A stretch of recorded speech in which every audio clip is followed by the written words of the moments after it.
Hey guys, in this video we're going to take a look at the incoming call with a video background on the Samsung Galaxy S23 series.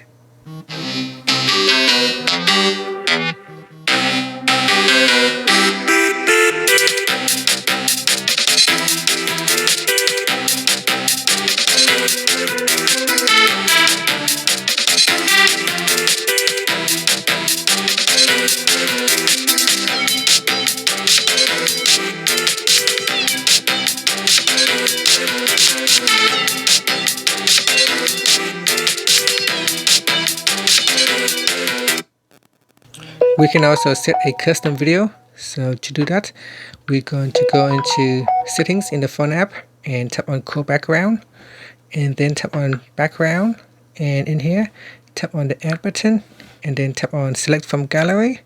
In here we can choose our own custom video,